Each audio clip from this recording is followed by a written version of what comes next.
welcome to The Journey. My name's Jim Williams, and I am with the two gentlemen who are taking the journey, Willie Lancaster and Alan Havey. Welcome, guys. Thanks, Jim. Great to be here. Great to be here. Well, this is the first time we've got to be able to sit down and put a video together to be able to put out on the internet so people can follow this journey as it progresses. So why don't you explain where this journey began? This journey began with Willie and I just hanging out, having a few beers. Great challenges always start with a couple of beers, right? And decided, we had to build a rat rod. And it'd be cool. And then one thing led to another, and we got to each build a rat rod. And then it kind of led to, we should maybe put a challenge to that. I love challenges. Oh, yeah. I hate lying on that. Some challenges are good, and I can't say I love that because you know that, Jim. I ended up driving the M4 for 2 years because I made a challenge. And so, hopefully this challenge turned out a little better than that one, but always, trying, you go back to the point, and that's really important is doing something interesting.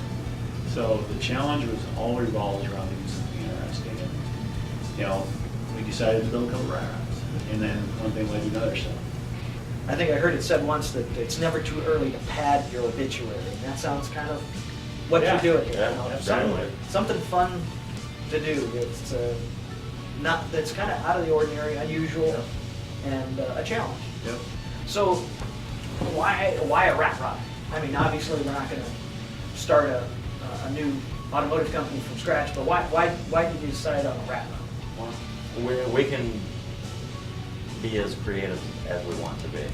If we were to do a Chevy or a Camaro or a Trans Am or whatever, then it would be that. We'd have to kind of stick with the lines and everything. Well, with this, we can, heck, I can go to a junkyard and get a Ford rear end. I can go get a Chevy subframe front and just be as creative as possible. That's why.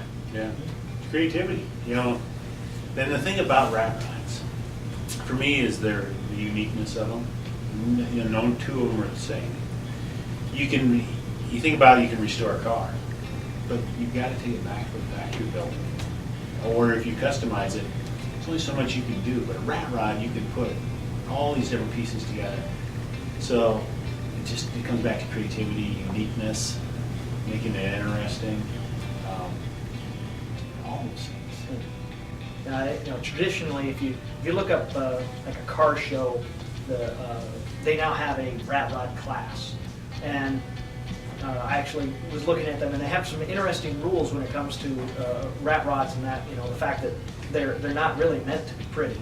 They're meant to be functional to only a certain point. Like you said, reliability is somewhat questionable, but it's a means to go from point A to point B, and to have fun in the process of doing it. I think the more rust and patina you can get on them usually is a benefit on those situations. But like I said, you're not limited to any one thing. Willie and I aren't necessarily communicating a lot on how each of us are building our cars or our vehicles. And it's not really to be secretive, but it's more just to make sure that they don't end up the same. So, we don't go and look at each other's cars. We don't talk about each other's cars much.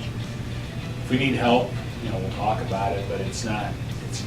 The goal is just not to talk too much about how we're doing it, because we just don't want them to be the same. So, yeah, and not being able to do that or not doing that. I mean, me for instance, I'm not a car guy.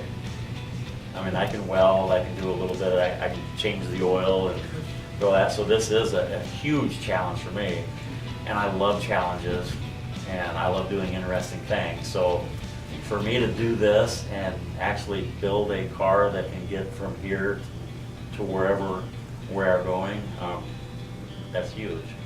So I'll feel like that I've really accomplished something big time if we can make that happen. So what are the basic ground rules that you're kind of going on for building your cars? Well, they have to be decent powered. And if you tie back to a reason why that needs to happen, is that we talk about the destination. Okay. You know, and where better for the destination to be than Las Vegas? We're from Clarion, Iowa, and Las Vegas is, the round trip's, what, 3,100 miles away, you know, it's a round trip. So, you know what would be a better, what would be an awesome challenge? What if you made it there and back without putting any fuel in? So, that's a challenge. That building the car is a challenge. Getting to Vegas and back without putting fuel in is a challenge. And we'll create others as we go along. We haven't created them all yet, but we're going to create some others. But constraints, challenges, all those things. But getting to Vegas and back on one tank of fuel. For one, we're going to be running diesel because one, it's going to be more efficient. Two, it's a little less volatile. So, A little safer. A little safer. We're going to be driving mobile bombs down there. Where you're going to be safe. So we're going to be running diesel. We're going to have to run. We'll have to have some fuel on board Yeah. to do that. At least when we start. Yeah. So, But you're going to have some more rules come together as that. And this may be a great opportunity for those people watching this video that they can suggest other rules. Oh, absolutely. Absolutely. That would have to be met for this. We've got some time for some ideas and to mull around. Especially the sooner we can get those ideas, so that they can prepare their vehicles specifically, so that they can achieve those goals as well. That's the kicker here. But I think it'd be great if we could have some input from outside, and this small group that we have got together here right now, and the group that I know you're not solely working alone on these projects either. How many people are helping you or joining you on the endeavors, or is this mostly just each of you working on your own? Or? I have a couple advisors. Physically, up to this point, I've probably done 99% of the work on the vehicle, but as far as asking for advice from other people, I have quite a bit of advice. And I'm sure the physical aspect of it, I'll probably get some more help down the road, especially with the diesel engine. I'm not too familiar with the diesel engines, but internet is there, and I've learned a lot using the internet. So a lot of my build is going to be using the internet, but I've also got a couple guys that I can refer to give me advice that is necessary to complete this. So yeah. Dave mentioned the internet. That's an important point. You really don't need to know anything except for how to use the internet. Use the internet, and quite honestly, if you know the correct search term on YouTube, somebody will show you how to do pretty much anything. Yeah. Whether it's right or wrong, they'll show you how And to I've do watched it. a lot of YouTube videos in the last month, which is about when we started this Okay. this So, interesting challenge. So Alan, same way, really? Well, my son Brandon has been helping me. Okay. And it's pretty much our weekend thing. He's learning a lot. And I'm learning a lot. You think about, there's some stuff that no matter how many car projects I've been involved in over the years, you're building this thing from scratch. Yeah. And there's a lot of things you have to learn along the way. So we're actually filming this. It's the first week of January 2016 already, and like I said, you guys kind of started working on your vehicles beginning of December, sometime in December time frame. Yeah. So, I guess we really should probably discuss the competition that you've got going on. So you mentioned you're going from here, you're going to Vegas, you're going back. Try and do it on one tank of fuel. When are you going to take the trip? We're going to do it in July. July. Hottest part of the year. Hottest time of the year. Why not? right. We got to put these cars to the test, right? So air conditioning, I'm sure, is No top air billing. conditioning. No AC. No AC. We talk about these cars have to be reliable. You mentioned the point earlier that rat rods aren't reliable.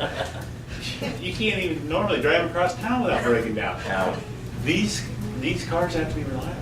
They're usually not comfortable either. No. So 3,000 miles, that's going to be a trial not only for the car but for the body as well. Yeah. So mean, we're gonna go nonstop.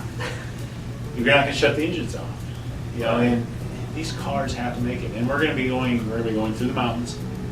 If you look at a map and you go to, you know, get on Google and type in Clarion Island and type in Vegas and map it, there's some pretty diverse territory between here and there. I mean, if We'll probably You'll lose. see everything. You're Yeah. not just gonna see flat it's gonna be interstate flat. driving. It's gonna be flat for a while going through Yeah. Nebraska, and then Go through Colorado. you're gonna find some things that are jagged and pointy sticking Well, out of the ground. there's You're gonna have to probably deal with. areas out there in the mountain area where if we do break down, I'm sure cell phone coverage yet Oh, isn't. yeah. So, you know, it's gonna be a challenge, but it's gonna be fun. It's Okay. gonna be fun. So, I mean, there's a lot of things coming into play. You know, and we didn't really tie into a time frame to get these cars built. We didn't feel that was really, No. you know, I mean, there's so many of these competitions where they build rat rods. And they do drives, Yeah. you know, and they have the cars have to be reliable to a certain degree, but it really wasn't our goal was to set a time limit. We want to make sure that we have enough, you know, enough time, because I'm only working on mine on the weekend.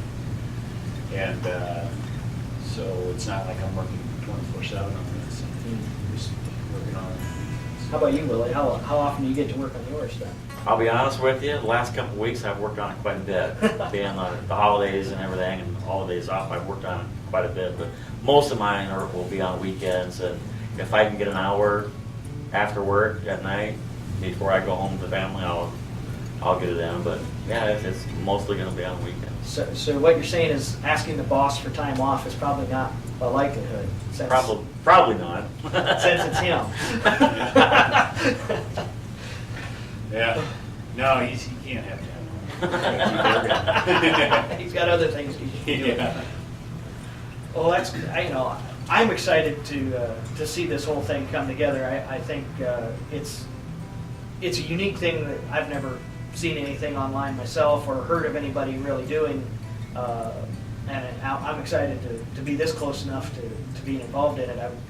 I wish I could say I had the prowess or the ability to do this myself. Maybe if we do this again next year, I can get some sponsors from people watching online, and I can throw a car in here myself as well. But I'm really excited to see how this whole thing works out, and I hope everybody watching is excited as well. We're going to try and post videos regularly showing the progress on the vehicles, and of course the big thing will be is documenting the actual journey out to Vegas and back and all.